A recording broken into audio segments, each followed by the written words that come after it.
तिगाड़ा काम बिगाड़ा। 3 बहुओं के रवैये से सासू माँ बहुत परेशान थी। दरअसल बात ये थी कि तीनों बहुओं में किसी बात को लेकर अनबन हो गई थी। तब से ही तीनों एक दूसरे से मुंह फुलाए रहती थी। ना कोई सीधे मुंह किसी से बात करती, ना किसी का कहना मानती। पड़ोसी भी इस बात को जानते थे और जाने कैसे कैसे बातें भी करते। इसीलिए सासू माँ ने तीनों बहुओं को तुरंत अपने कमरे में बुलाया। मैं कई दिनों से देख रही हूँ, तुम तीनों अलग अलग सारे काम कर रही हो। ये सब नहीं चलेगा, तीनों को मिलकर ही काम करना पड़ेगा। सास की बात सुनकर एकदम से बड़ी बहू बोल उठती है। नहीं मम्मी जी, मैं इन दोनों के साथ कुछ नहीं कर सकती। मैं इस घर की बड़ी बहू हूँ, फिर भी ये मेरा कहना बिल्कुल भी नहीं मानती। अरे जेठानी जी, जानबूझकर मुझे डबल काम करवाती है आप, और छोटी मुझसे टेढ़े मुंह ही बात करती है। इन दोनों के बीच हमेशा सैंडविच बन जाती है मेरी, और मैं हमेशा आलू की तरह बीच में मसली जाती हूँ। मम्मी जी, इन दोनों को लगता है कि मैं छोटी हूँ तो इनके पैरों तले दब जाऊंगी, लेकिन नहीं, मेरा भी उतना ही अधिकार है जितना इन दोनों का है।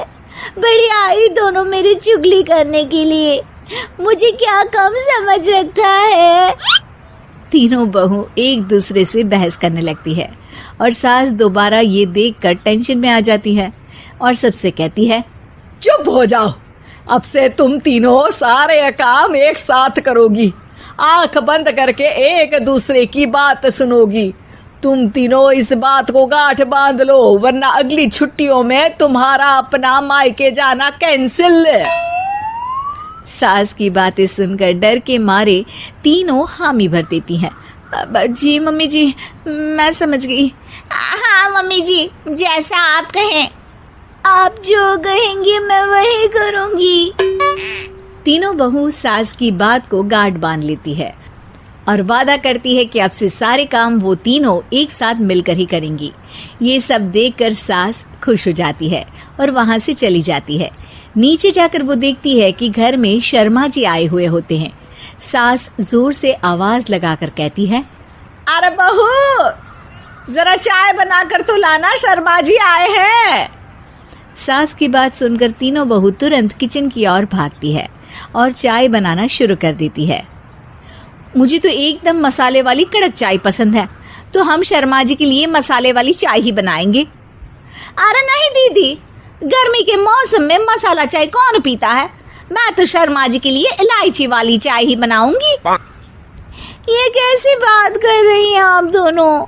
मेरी मम्मी ने सिखाया है कि मेहमान को ज्यादा दूध और शक्कर वाली चाय देनी चाहिए, वरना वो घर वालों को कंजूस समझते हैं।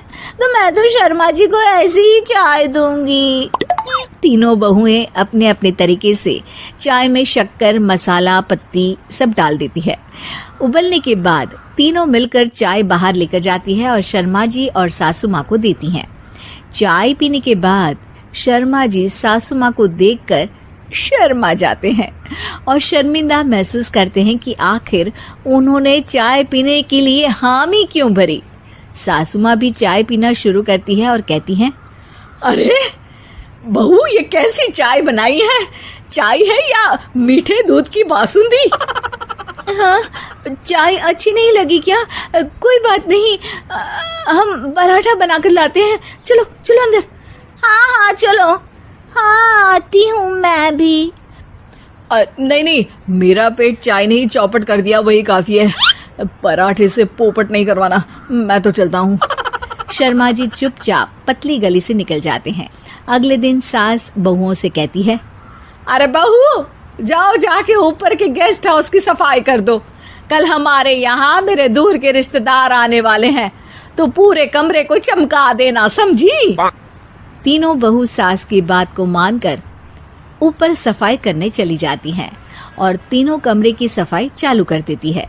बड़ी बहू मकड़ी के जाले साफ करती है, तो बीच वाली झाड़ू लगाना और छोटी वाली सर्फ डालकर जमीन धोना शुरू कर देती है।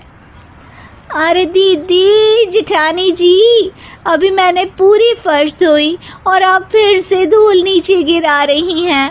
और मछली जेठानी जी, आप बिना झाड़ू की धूल यहाँ छटक रही हैं। अरे तीनों को साफ करना है, एक साथ सफाई करते हैं ना। अरे वही तो, हम साथ साथ हैं, घर साफ साफ है। तीनों बहू ऐसे ही काम में उलझ जाती है और 2 घंटे तक एक ही कमरे की सफाई करती रहती है। बहुत देर से अपनी बहुओं को ना देखने के कारण सास ऊपर कमरे में उन्हें देखने जाती है, लेकिन कमरे में घुसती ही वो गीली फर्श पर फिसलने के कारण नीचे गिर जाती है। ओरी मोरी मैया, हड्डी मरोड़ के रख दी। आए मेरी तो कमर ही टूट गई रे।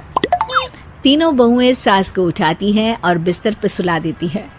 अरे मेरे हाथ पैर दर्द कर रहे हैं, दबा दो, आराम मिलेगा। हाँ जी माँ जी। अरे जी माँ जी, जी माँ जी। और तीनों बहुएं एक साथ सास के हाथ को दबाना शुरू कर देती हैं। माँ की तो चीख ही निकल जाती है और नतीजा ये होता है कि सास के बचे हुए शरीर में भी दर्द उठ जाता है। हाय राम, ये क्या कर दिया तुम तीनों ने। अरे मेरी तो किस्मत ही फूटी है कि तुम जैसी बहुएं मुझे मिली। हे भगवान, पूरे शरीर में दर्द बढ़ गया है। अब तो पता नहीं कि चल भी पाऊंगी या नहीं। माफ करो, मुझे गलती हो गई मुझसे कि तुम तीनों को एक साथ काम करने के लिए बोला। सोचा था तीनों मिलके अच्छे से काम करेगी, लेकिन बड़े बुजुर्ग सही कहते थे कि 3 तिगाड़ा काम बिगाड़ा। तुम लोगों ने ये बात ना आज साबित करके दिखा दी। तुम तीनों को तो समझाना यानी मानो भैंस के आगे बीन बजाना है। तुम्हें अकेले अकेले काम करना है ना, तो अब से तुम अकेले ही अपना अपना काम करो। तीनों बहुएं वहां से जाने लगती है। अरे कहाँ जा रही हो? आप ही ने तो कहा कि अपना अपना काम करो, तो मुझे मुल्तानी मिट्टी लगानी है। अरे मुझे भी तो नेल पॉलिश लगानी है, मुझे ना मेहंदी लगानी है। सास अपना सर पीट लेती है और कहती है, अरे मुझे भी लगाना है कुछ। क्या माँ जी? क्या माँ जी? क्या माँ जी? तुम्हारे घर वालों को फोन तुम्हारी हरकतें बताने के लिए।